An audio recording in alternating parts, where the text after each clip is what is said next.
DJ and PK, tough one for the Mammoth on Monday night in Anaheim. Ducks tied it with under 5 seconds left and then won it in overtime. 3-2 the final as Utah starts a quick 2-game road trip and starts a busy stretch of 21 games over 36 nights. Headed into Christmas, they won't go more than 1 day between games. So they take the point, 10-7-2 on the season. They will be in San Jose coming up tonight at 8. We'll be on the air right here on 97.5, the KSL Sports Zone at 7 o'clock with Hockey Night in Utah. Ducks took a 1-0 lead in the first period, and that lead would hold until late in the second. 22 minutes and 22 seconds of game time before Dylan Guenther got his 8th of the year, his 3rd goal in 6 games, and got Utah on the board.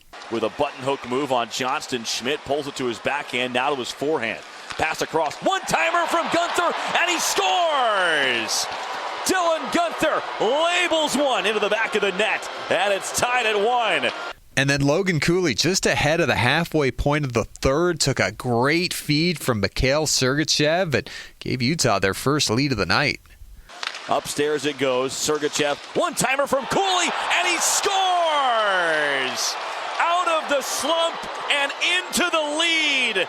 Logan Cooley breaks a goalless drought and puts the Mammoth in front. It's 2-1 with 10:41 left in the third. But the Ducks, 6-on-5 with an extra attacker, tied it and then won it. 150 into overtime. Utah now against Anaheim all-time.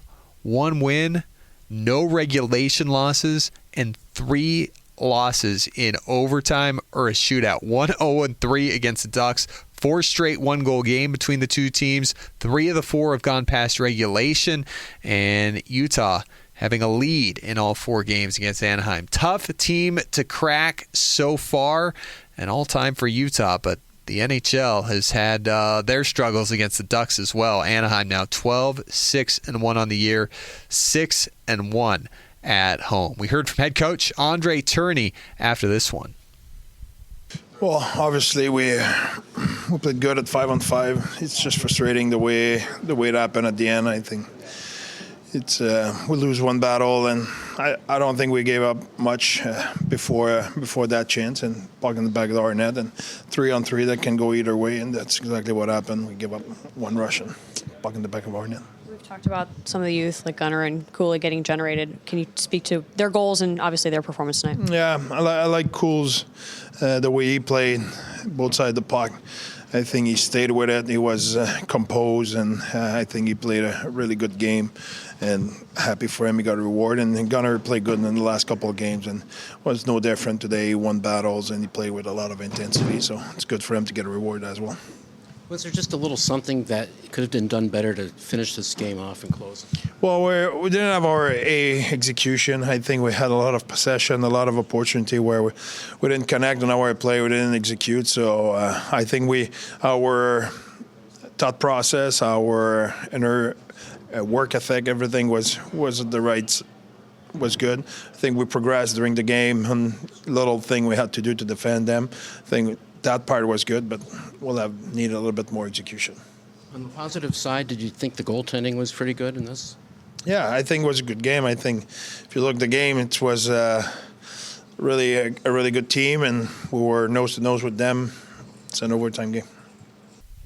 So another standings point for the Mammoth, but another 2-1 game that just kind of gets away in the third period, and it's come in non-5-on-5 situations. Utah, for the second straight game, allowing just one 5-on-5 goal and spoiling a great start from Karel Vejmelka, who in the contest on Monday night stopped 23 of the first 24 shots that he saw before the 6-on-5 goal and the 3-on-3 goal. Friday against the Islanders in the overtime loss, he allowed just one 5-on-5 goal, a 4-on-4 goal, and a 3-on-3 goal in overtime. So the overtime bug biting Utah for the second straight game, as we heard from Captain Clayton Keller after the contest as well. There's going to be adversity going into overtime, and like I said, we'll learn from it.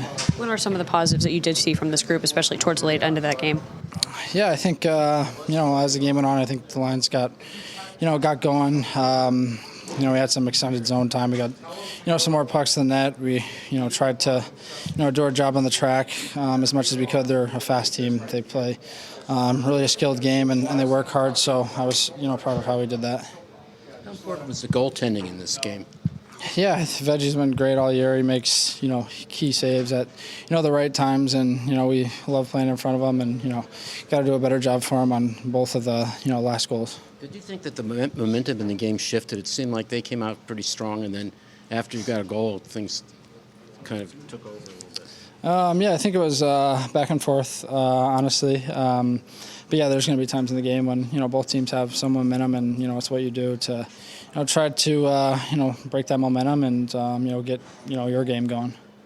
So on to San Jose, as we said, 8 p.m. face-off tonight. We're talking all about it on today's edition of Mammoth Daily. We'll get Mike's morning after from the scene in Anaheim. We'll break it all down, get you ready for San Jose, and it's a Tuesday mailbag edition, our busiest day of the week on Mammoth Daily, wherever you get your podcast, Apple, Spotify, and now on the Utah Mammoth team YouTube page. So check that out after DJ and PK, and we'll talk to you coming up tonight for another edition of Hockey Night in Utah.